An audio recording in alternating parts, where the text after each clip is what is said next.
What is the tax rate?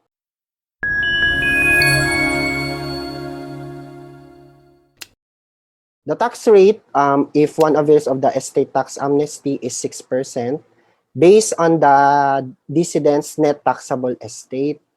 So, however, there is a minimum estate tax amnesty tax for the transfer of each decedent, which is 5,000 pesos. So, if the tax due is lower than 5,000, you will pay 5,000 pesos. So how do we compute the tax due? As earlier stated, because it is 6% of the net taxable estate, we have to get the computation of the net taxable estate. So this is the computation of the net taxable estate. The formula for the net taxable estate is gross estate less the deductions equals net taxable estate. So the gross estate composition depends on whether the decedent is a resident and citizen or non-resident alien. If the decedent is resident and citizen, it's either resident or citizen. All properties, real or personal, tangible or intangible, wherever situated, should be included in the gross estate. Comparing to non-resident alien, only properties situated in the Philippines is included in the gross estate composition. However, if the intangible personal property of the non-resident alien is subject to the rule of reciprocity. So how will we know the valuation of the composition of the gross estate? The gross estate should be valued at its fair market value as of the time of death of the decedent. The fair market value of the properties depends on what type of property it is.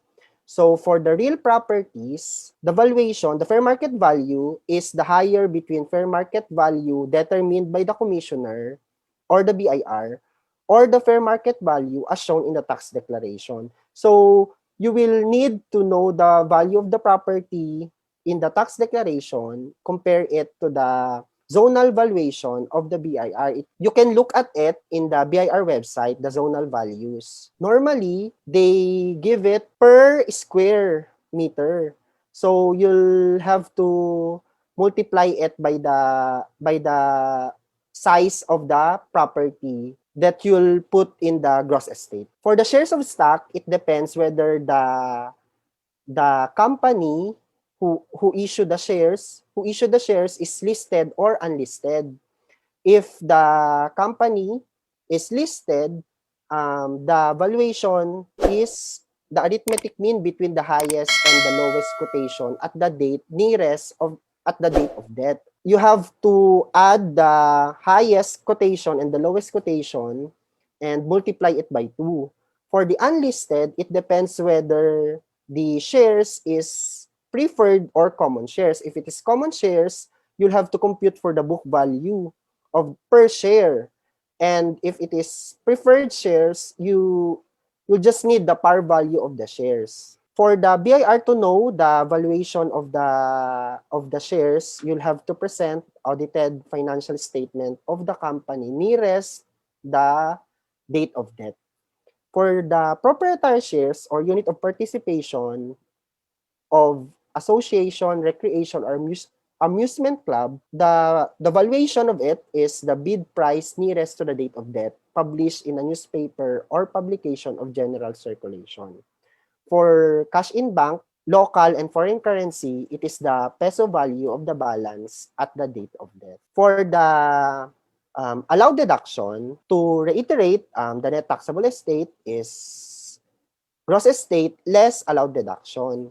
For the allowed deduction, it also depends whether the decedent is a resident and citizen or non-resident alien. For the resident and citizen, the allowed deduction is composed of has family home because he resides in the Philippines, comparing to non-resident alien, and other deductions like standard deductions and others which are only available for them.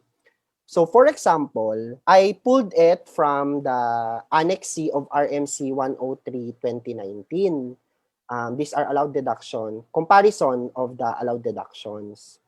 So you will notice for January 1, 1998 to December 31, 2017, if it's the date of death of the decedent, you have a standard deduction of 1 million. Comparing it to those who died on July 28, 1992 until December 31, 1997. We know that the allowed deduction shall be based on the law applicable at the time of death of the decedent. So you'll have to go back to the law